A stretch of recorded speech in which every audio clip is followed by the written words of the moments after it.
గుంటూరు జిల్లాలో కాపు నేతలు సమావేశమయ్యారు. ఈ నెల 26 నుండి ప్రారంభమయ్యే ముద్రగడ పాదయాత్రపై విస్తృతంగా చర్చించారు. ప్రభుత్వం రిజర్వేషన్ల అంశంలో జాప్యం చేయడంపైన నేతలు మండిపడ్డారు. సర్కార్ మెడలు వంచి రిజర్వేషన్లు సాధించుకుంటామని వెల్లడించారు.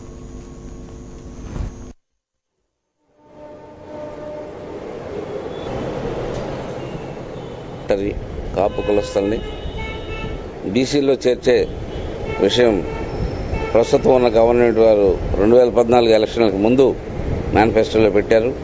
మరి వారు ప్రభుత్వంలోకి వచ్చిన తర్వాత మరి ఈ విషయం వారు మరి పట్టించుకోకుండా ఉంటే మరి ఎవరో ఒకళ్ళు ఒక స్ఫూర్తిగా తీసుకొని దాన్ని క్వశ్చన్ చేసిన సమయంలో మరి ప్రభుత్వం వారు ద్వంద్వ వైఖరి ధోరణిలో కాపు కార్పొరేషన్ ఏర్పాటు చేయడం జరిగింది. కానీ ఎంతవరకు న్యాయం జరుగుతుందనేది నేను ప్రశ్నిస్తున్నాను. కాపు కార్పొరేషన్ చైర్మన్గా రామాంజనేయ గారు వచ్చినప్పుడు ఆయన చేరుస్తున్నాము అని చెప్పారు.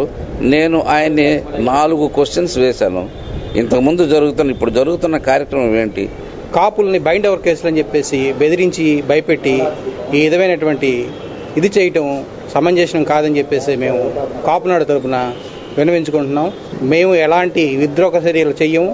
మేము టెర్రరిస్టులు భయపెట్టి ఇది మాత్రం చేయొద్దని చెప్పేసి మీడియా తరపున మేము సభాముఖంగా కోరుకుంటూ, చంద్రబాబు నాయుడు గారు ఇస్తానన్నటువంటి బీసీ జాబితా కోసమే మేము పోరాడుతున్నాము. దానికోసం ఇంత అట్రాచ్మెంట్ చేయడం కరెక్ట్ కాదని చెప్పేసి తెనాలి పట్టణ కాపునాడు ద్వారా మేము చాలా వరకు బాధపడుతున్నాం. ఎందుకంటే ప్రతి పోలీస్ స్టేషన్లో మాకు ఫోన్లు చేస్తూ సిఐ గారు కానీ డిఎస్పీ గారు కానీ మమ్మల్ని పిలిపిస్తూ బైండ్ ఓవర్లు పెట్టి ఫోటోలు తీసుకుని ఇవన్నీ చేయటం వల్ల మేమైనా నేరస్తులమా లేకపోతే ఏంటో మాకు అర్థం కావట్లేదు. విడిగా కూడా మేము ఏ రోజు కూడా పోలీస్ స్టేషన్కి వెళ్ళి ఉండవు. ఒక తెలుగుదేశం పార్టీని ఈ రోజున మేము గెలిపించి నిలబెడితే ఈ రోజున ఇంత అన్యాయమా, ఇంత ఘోరమా? ప్రభుత్వాలు ఏందండి, ఎందుకండి ప్రభుత్వాలు ఉంది? మభ్య పెడుతున్నారండి, కాపుల్ని అన్యాయంగా ఇరికిస్తున్నారండి కేసుల్లో. ఇది క్షమించరాని నేరం అండి.